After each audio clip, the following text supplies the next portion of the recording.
एक परिवार था। हस्बैंड एक ऑफिस में काम करता था। दिन भर के वर्कलोड और प्रेशर की वजह से वह अक्सर थका हुआ और इरिटेटेड घर लौटता था।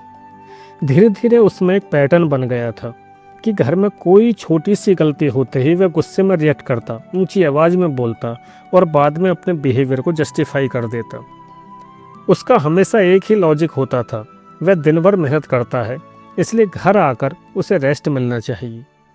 एक शाम किचन में वाइफ के हाथ से एक सिरेमिक कप टूट गया। आवाज़ सुनते ही उसके भीतर पुराना रिएक्शन एक्टिव हो गया। वह तुरंत किचन की तरफ बढ़ा। मन में वही पुराने वर्ड्स आने लगे जो वह पहले भी कई बार बोल चुका था, लेकिन इस बार कुछ अलग हुआ। उसने उसी मोमेंट अपने अंदर उठते एंगर को नोटिस कर लिया। उसने देखा कि बॉडी टेंस हो रही है, आवाज़ कठोर होने को तैयार है और माइंड ब्लेम करने के लिए रेडी है। वह वहीं रुक गया। उसने खुद को कंट्रोल किया और कुछ नहीं कहा। वह वापस जाकर बैठ गया। अंदर बेचैनी थी। वह चुप रहा और भीतर की डिस्कम्फर्ट को सहता रहा। कुछ देर बाद उसका माइंड शांत हुआ। तब उसने देखा कि वाइफ चुपचाप टूटे हुए पीसेस समेट रही है। उसके चेहरे पर डर और हेजिटेशन था। हस्बैंड उठा, उसके पास गया और बिना कुछ कहे क्लीनिंग में उसकी मदद करने लगा। उसने सॉरी शब्दों से नहीं कहा, एक्शन से कहा। उस दिन सिर्फ एक कप नहीं टूटा था, उसके साथ एक पुराना रिएक्शन पैटर्न भी टूटा था। उसने समझा कि टायर्ड होना एंगर का लाइसेंस नहीं है। हर बार रिएक्ट करना मजबूरी नहीं, आदत है और आदत बदली जा सकती है। जो एनर्जी पहले गुस्से में वेस्ट होती थी वही पेशेंस में बदल सकती है। पुराने पैटर्न को तोड़ने की कीमत सिर्फ इतनी थी कि कुछ देर की बेचैनी बिना रिएक्ट किए सह ली जाए। पिछले चैप्टर्स में हमने पाप को समझने की कोशिश की थी। सरल शब्दों में कहें, जब हम आलस, लेजीनेस की वजह से या शॉर्टकट लेने के चक्कर में किसी दूसरे से किया हुआ अपना प्रॉमिस तोड़ देते हैं या फिर अपने से ही किया कोई डिसीजन तोड़ देते हैं, तब हम एक तरह की गलती कर रहे होते हैं जिसे हमने पाप कहा। इस पाप का मूल कारण हमारी मैकेनिकलनेस है। यह हमारी एक तरह की मैकेनिकल कमजोरी है जिसकी वजह से हम कई बार ऐसे अननेसेसरी काम करने लगते हैं जिनकी वास्तव में हमें कोई ज़रूरत नहीं होती।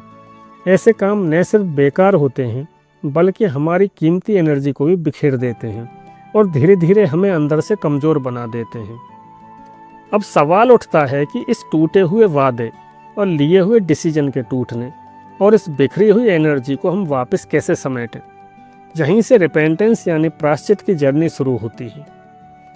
अगर हमसे कोई अननेसेसरी काम हो गया है तो क्या सिर्फ हाथ पर हाथ रखकर बैठ जाने से काम चल जाएगा? बिल्कुल नहीं। हमें उस नुकसान को कंपेंसेट करना होगा, यानी उसकी भरपाई करनी होगी। यही भरपाई करने के प्रोसेस को हम रिपेंटेंस कहते हैं। एक ऐसा कॉन्शियस एफर्ट जिसके माध्यम से हम अपनी गलती को एक्सेप्ट करते हैं और उसे बैलेंस करने की दिशा में कदम उठाते हैं। यहाँ एक बात और समझ लेना जरूरी है, गलती, क्राइम और पाप ये तीनों मूल रूप से एक ही चीज़ के अलग अलग लेवल्स हैं। फ़र्क सिर्फ उनकी इंटेंसिटी और इम्पैक्ट का है। क्राइम एक बड़ी गलती है जबकि पाप उससे भी कहीं ज़्यादा डीप और सीरियस फॉर्म है। अगर इसे डिक्रीसिंग ऑर्डर में समझें तो पाप सबसे बड़ा, क्राइम उससे छोटा पाप और साधारण गलती सबसे छोटा पाप मानी जा सकती थी।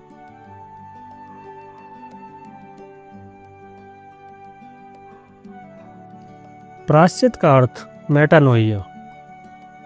आजकल हम छोटी सी गलती पर सॉरी बोलकर आगे बढ़ जाते हैं, लेकिन क्या वही रिपेंटेंस है? It's more than just saying sorry.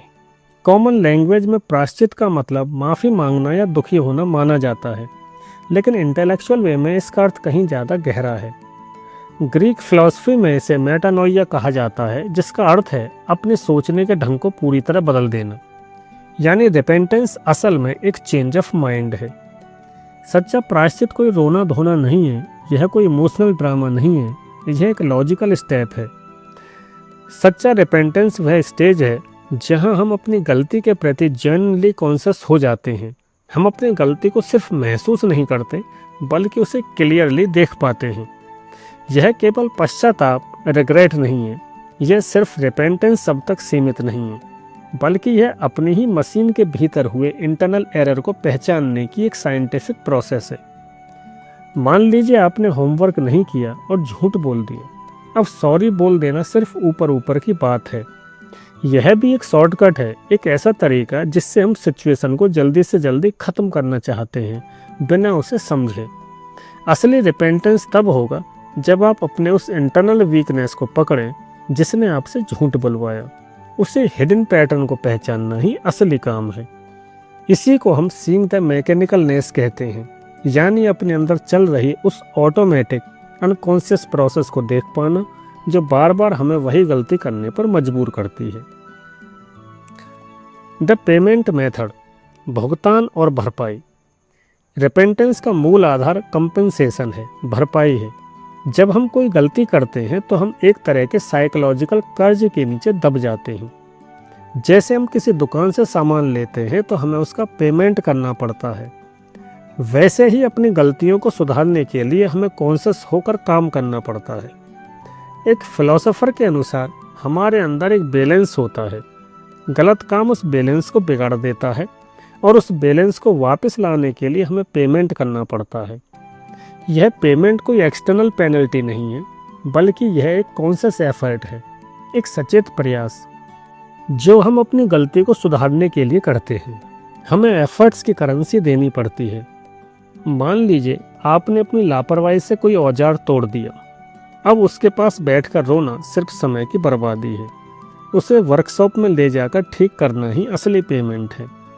इसी तरह अगर आपने किसी का दिल दुखाया है तो सिर्फ दुखी हो जाना काफ़ी नहीं है। आपको एक्टिवली कुछ ऐसा करना होगा जिससे वह बैलेंस फिर से रिस्टोर हो सके, तभी वह सच्चा रिपेंटेंस कहलाएगा। Stop self justifying. हम अक्सर बहाने बनाते हैं, एक्सक्यूजेस देते हैं। मैं क्या करता, सिचुएशन ही ऐसी थी। मॉडर्न फिलोसोफर रेड हॉक के अनुसार जब तक हम एक्सक्यूजेस देना, बहाने बनाना बंद नहीं करेंगे, तब तक असली सुधार शुरू ही नहीं होगा। प्रायश्चित वह मेंटल स्टेट है जहां व्यक्ति खुद को सही ठहराना, सेल्फ जस्टिफिकेशन पूरी तरह छोड़ देता है। जब हम ये देखना शुरू करते हैं कि हम कितने मैकेनिकल हैं, कि एक छोटी सी परिस्थिति ने ही हमारा कंट्रोल छीन लिया, तब हमारे अंदर बदलाव की एक आग जलती है।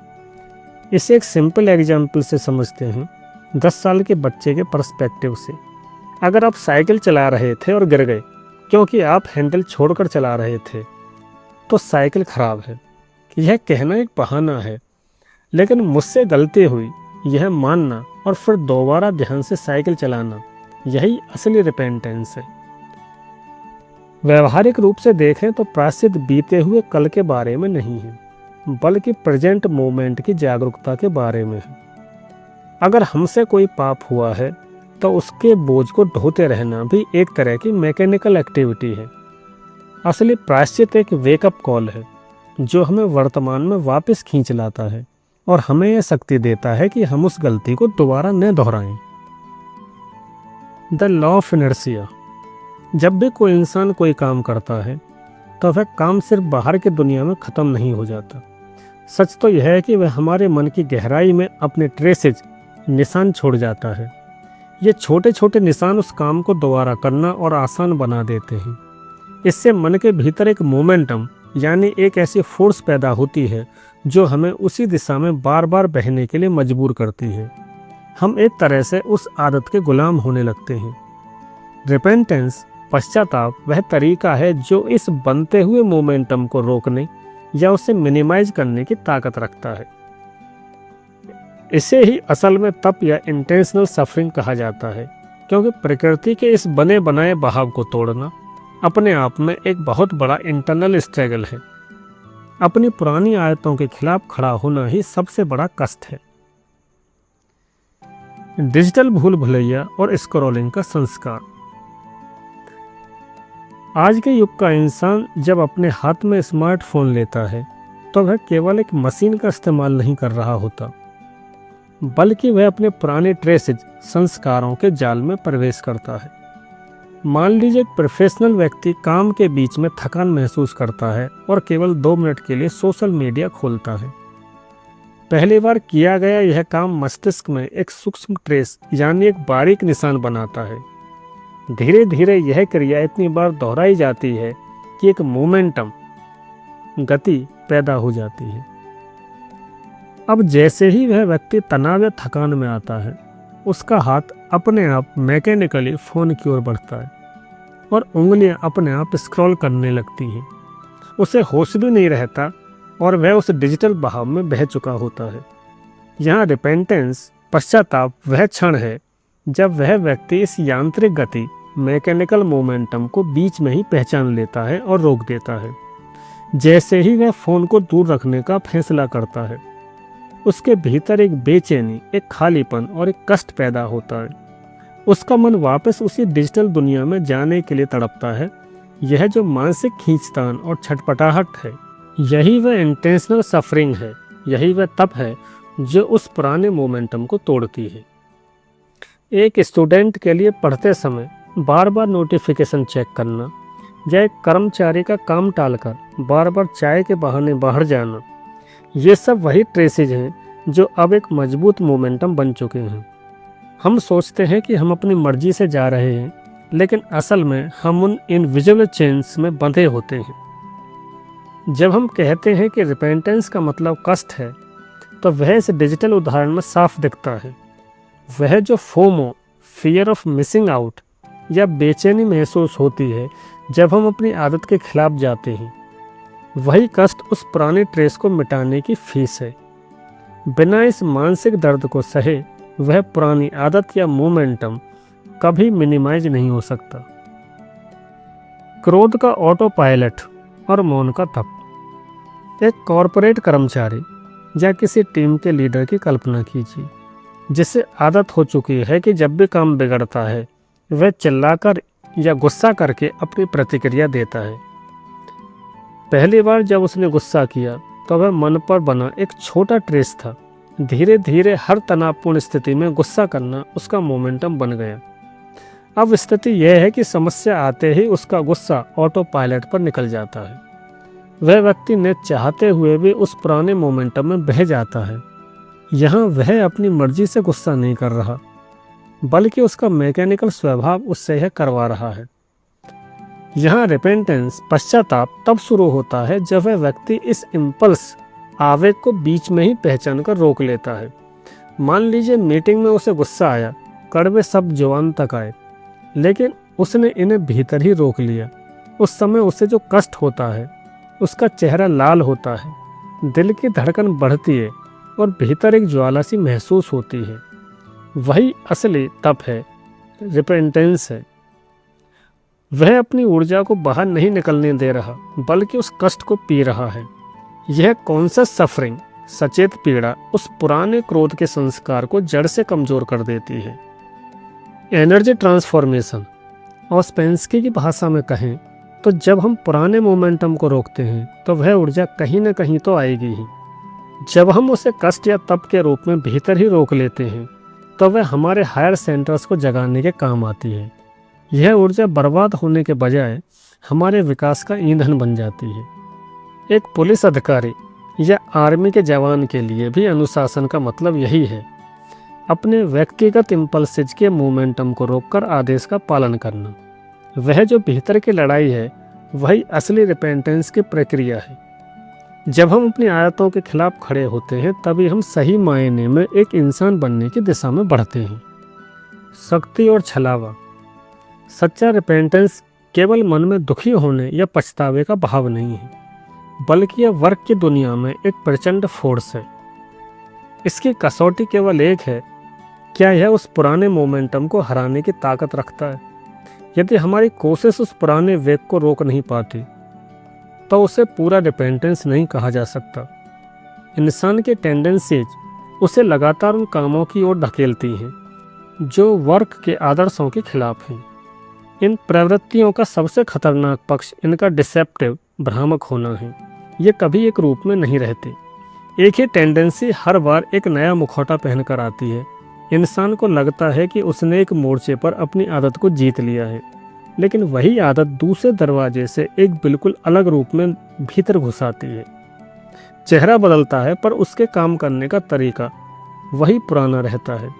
यदि इंसान उस राइट मोमेंट को पहचान ले जहां वह टेंडेंसी सिर उठा रही है और ठीक उसी वक्त पूरी ताकत के साथ रिपेंटेंस का प्रहार करे, तभी वह इस चक्र को तोड़ सकता है। अक्सर लोग सोचते हैं कि उन्होंने गुस्सा करना छोड़ दिया है, लेकिन वही गुस्सा अब शिकायत या दूसरों में गलती निकालने के रूप में बदल जाता है। मैकेनिज्म वही है, बस बाहर का स्वरूप बदल गया है। इसे पहचानना ही सबसे बड़ा होश है।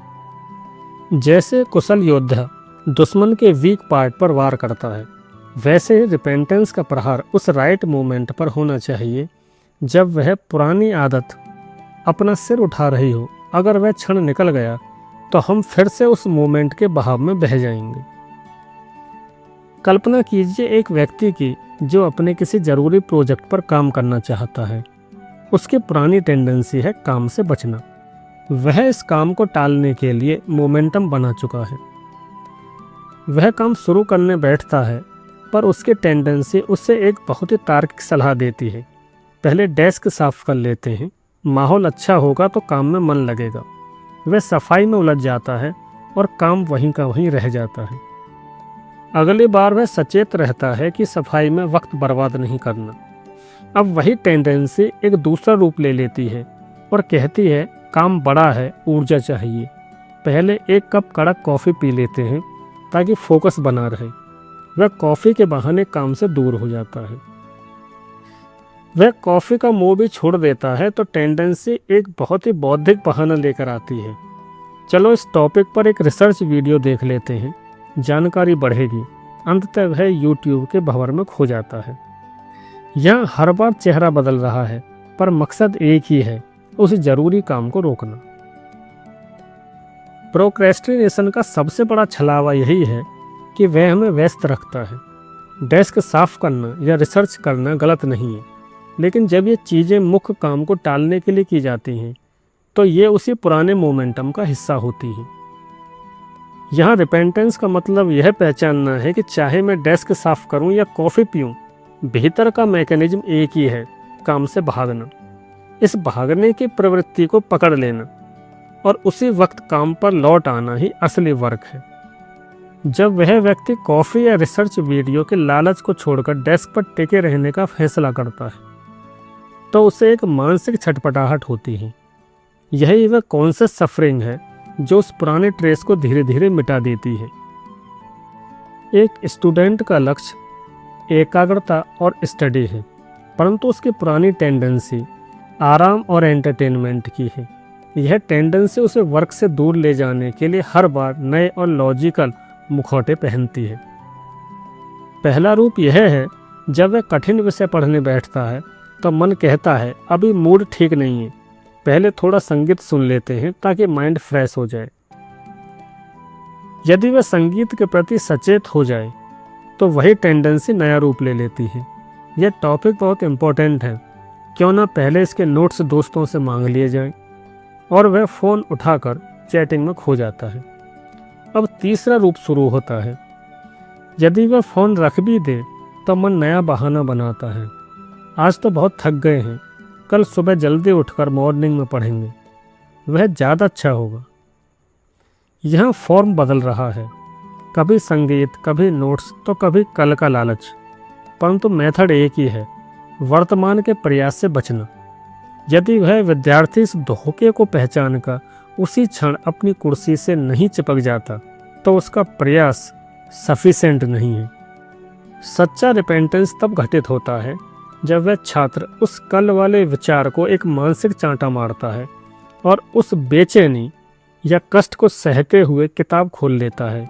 वही फोर्स उस पुराने मोमेंटम को ख़त्म करती है। जैसा कि हमने चर्चा की, अगर छात्र ने केवल सोचा कि मुझे पढ़ना चाहिए लेकिन फिर भी उठकर सो गया तो वह रिपेंटेंस नहीं है, वह केवल एक इच्छा थी। रिपेंटेंस एक ऐसी फोर्स है जो परिणाम पैदा करे। जब तक एक्शन न बदले तब तक उसे पश्चाताप नहीं माना जा सकता। स्टूडेंट अक्सर खुद को यह कहकर धोखा देते हैं कि वे तैयारी कर रहे हैं, जैसे नोट्स ढूंढना या टेबल साफ करना, जबकि वे असल में वर्क को टाल रहे होते हैं। टेंडेंसी का यह बहरूपियापन उन्हें कभी ये महसूस नहीं होने देता कि वे गलत कर रहे हैं। वे एक भ्रम में जीते हैं कि वे पढ़ ही तो रहे हैं, जबकि वे बस पढ़ने की तैयारी में वक्त बर्बाद कर रहे होते हैं। मनुष्य के भीतर कोई एक स्थायी केंद्र, परमानेंट सेंटर नहीं है। बल्कि वे आपस में टकराती हुई इच्छाओं और संकल्पों का एक समूह है, जिन्हें मैनी आइज कहा जाता है। ये मैं एक भीड़ की तरह है, जहाँ हर कोई एक क्षण के लिए सत्ता हाथ में लेता है और फिर गायब हो जाता है। डिसिप्लिन का अर्थ इनका सप्रेशन करना नहीं है, बल्कि इनके बीच एक मास्टर की उपस्थिति को पैदा करना है। जब रिपेंटेंस का बल सक्रिय होता है तो वह एक मैग्नेट की तरह काम करता है। जिस प्रकार बिखरे हुए लोहे के कण एक शक्तिशाली मैग्नेट फील्ड में आते ही एक निश्चित दिशा में जुड़ जाते हैं, उसी प्रकार रिपेंटेंस का कष्ट और तप हमारे बिखरे हुए मैनी आइज को, बहुत सारे मैं को एक केंद्र की ओर खींचता है। वापस उसी छात्र के उदाहरण पर चलते हैं जो पढ़ने बैठा है। एक मैं कहता है पढ़ना बहुत जरूरी है, दूसरा मैं तुरंत कहता है भूख लगी है, कुछ खा लेते हैं। तीसरा मैं कहता है दोस्त का मैसेज आया होगा, यहाँ कोई अनुशासन नहीं है। जो मैं ज़्यादा शोर मचाता है, छात्र वही करने लगता है। स्टूडेंट जैसे ही अपनी टेंडेंसी के खिलाफ कष्ट सहकर चेयर पर टिका रहता है, वह एक फोर्स पैदा करता है। वह मैं जो खाना चाहता था या फ़ोन चलाना चाहता था, इस फोर्स के सामने कमज़ोर पड़ने लगता है। जब उन्हें बार बार नहीं नॉन एक्सप्रेशन का सामना करना पड़ता है तो वो शांत हो जाते हैं। धीरे धीरे पढ़ने वाला मैं शक्तिशाली होने लगता है और बाकी छोटे में उसके सब ऑर्डिनेट अधीन हो जाते हैं। ओस्पेंस्की कहते हैं कि हमारे पास बहुत सारे मैं होते हैं जो कभी एक दूसरे की बात नहीं मानते हैं। हमारे पास एक कंट्रोलिंग आई होना चाहिए। हम जिस रिपेंटेंस की बात करते हैं वह इसी कंट्रोलिंग आई को जन्म देती है। रिपेंटेंस के कष्ट के बिना ये बहुत सारे मैं, ये मैनी आइज कभी एक दूसरे की बात नहीं मानेंगे। जब आप अपनी टेंडेंसी को रोकते हैं तो वह रुकी हुई ऊर्जा ही इन बहुत सारे आई को अनुशासन में लाने का ईंधन बनती है। अगर ऊर्जा रिएक्शन में बह गई तो डिसिप्लिन के लिए कुछ नहीं बचेगा। एनर्जी का यह कंजर्वेशन ही इंटरनल डेवलपमेंट की पहली कंडीशन है। एक फैमिली मैन की सबसे प्रबल टेंडेंसी अक्सर अपने परिवार पर कंट्रोल रखने या अपनी सत्ता सिद्ध करने की होती है। यह प्रवृत्ति अधिकार के छलावे में छिपी रहती है। इसका पहला रूप ये है, मान लीजिए संतान या पत्नी से कोई छोटी भूल होती है, वह व्यक्ति उन पर चिल्ला उठता है। यहाँ उसकी टेंडेंसी क्रोध है, जिसे वह डिसिप्लिन का नाम देकर सही ठहराता है। दूसरा रूप यह है, यदि वह सचेत अवेयर होकर चिल्लाना छोड़ दे तो वही टेंडेंसी नया रूप ले लेती है। कोल्ड वॉर, मौन विरोध, वह बात करना बंद कर देता है, घर में भारी उदासी का माहौल बना देता है और मन ही मन तर्क देता है कि उन्हें उनकी गलती का एहसास होना चाहिए। तीसरा रूप यह है, यदि वह मौन भी तोड़ दे तो टेंडेंसी शिकायत, कंप्लेनिंग का रूप ले लेती है। वह पुरानी बातें उखाड़ता है और खुद को त्यागी और दूसरों को एहसान फरामोश साबित करने लगता है। यह फॉर्म रूप बदल रहे हैं, कभी चिल्लाना, कभी मौन हो जाना, कभी शिकायत करना, परंतु मेथड एक ही है, अपनी मैकेनिकल नेगेटिव इमोशंस को पोषण देना। सच्चा रिपेंटेंस तब है जब वह व्यक्ति उस क्षण को पकड़ ले जहां उसका ईगो घायल हुआ है और वह उस रिएक्शन को बाहर निकालने के बजाय भीतर ही पी जाए। वह जो अपमान का घूंट पीने जैसा कष्ट है, वही उस पुराने मोमेंटम को ध्वस्त करने वाला फोर्स है। फैमिली में हम अक्सर अपनी गलतियों को बलिदान या अधिकार के पीछे छिपा देते हैं। जैसा कि हमने चर्चा की, टेंडेंसी हमें धोखा देती है। हम सोचते हैं कि हम परिवार को सुधार रहे हैं, जबकि हम केवल अपने पुराने क्रोध या ईगो के मोमेंटम में बह रहे होते हैं। अगर कोई व्यक्ति गुस्सा करने के बाद केवल सॉरी बोल देता है, लेकिन अगली बार फिर उसी मोमेंटम में बह जाता है, तो उसका प्रयास सफिशिएंट नहीं था। सच्चा रिपेंटेंस वह तप है जहां वह व्यक्ति उस रिएक्शन को जन्म लेने से पहले ही रोक दे। यह इंटरनल स्टॉप ही वह फोर्स है जो आपके अस्तित्व को बदलती है। एक स्टूडेंट की कल्पना कीजिए जो लाइब्रेरी में अपनी परीक्षा की तैयारी कर रहा है। उसकी एक पुरानी ऑर्डिनरी टेंडेंसी बन चुकी है कि जैसे ही पढ़ते पढ़ते कोई कठिन सवाल सामने आता है, उसका हाथ अपने आप जेब से मोबाइल निकाल लेता है। यह एक मैकेनिकल क्रिया है, कठिनाई से भागकर एंटरटेनमेंट की ओर जाना। एक दिन जब वह पढ़ने बैठता है और उसके सामने फिर वही मुश्किल सवाल आता है, उसका हाथ मोबाइल की ओर बढ़ता है, लेकिन उसी पल वह अवेयर होकर अपने हाथ को वहीं रोक देता है। उसका हाथ मोबाइल को छूता तो है पर उसे उठाता नहीं। उस समय उसके भीतर एक अजीब सी बेचैनी और कष्ट होता है, लेकिन वह अपनी उस ऑर्डिनरी टेंडेंसी को पूरी शक्ति से होल्ड करके रखता है और वापस किताब की ओर झुक जाता है। यहाँ उसका बीइंग नहीं बदला है, यहाँ उसका अस्तित्व नहीं बदला है। वह अभी भी वही छात्र है जिसका मन भटकता है, लेकिन उसने उस मोमेंटम को बीच में ही काट दिया है। यही रिपेंटेंस का असली प्रैक्टिकल रूप है। एक हाउसवाइफ का उदाहरण लें, जिसकी यह ऑर्डिनरी टेंडेंसी बन चुकी है कि जब भी पति या बच्चे घर आते हैं वह दिन भर की परेशानियों और अपनी थकान की कंप्लेनिंग शुरू कर देती है। यह एक मैकेनिकल रिएक्शन है जो बिना सोचे समझे शुरू हो जाता है। एक दिन जैसे ही घर की घंटी बजती है और वह शिकायत भरा पहला वाक्य बोलने वाली ही होती है, वह खुद को कठोरता से रोक लेती है। वह अपना मुंह बंद कर लेती है। उस समय उसे जो कष्ट होता है वे बातें जो जुबान पर आकर अटक गई हैं और भीतर शोर मचा रही हैं, उसी को सहना रिपेंटेंस है। यहाँ उसका बीइंग नहीं बदला है, यहाँ उसका अस्तित्व नहीं बदला है। वह अभी भी वही दुखी स्त्री हो सकती है, लेकिन उसने उस समय अपनी ऑर्डिनरी टेंडेंसी के बहाव को काट दिया है। यह रुकी हुई ऊर्जा ही आगे चलकर उसके बीइंग को बदलने का आधार बनेगी।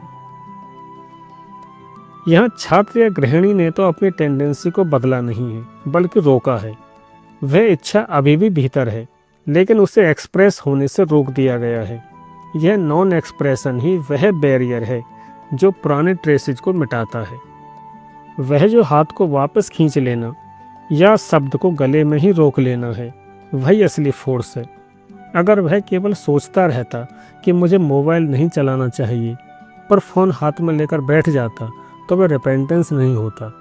रिपेंटेंस करने या रोकने में है, केवल थिंकिंग में नहीं। इन शॉर्ट, रिपेंटेंस कोई इमोशनल ड्रामा नहीं है, बल्कि एक करेक्टिव एफर्ट है।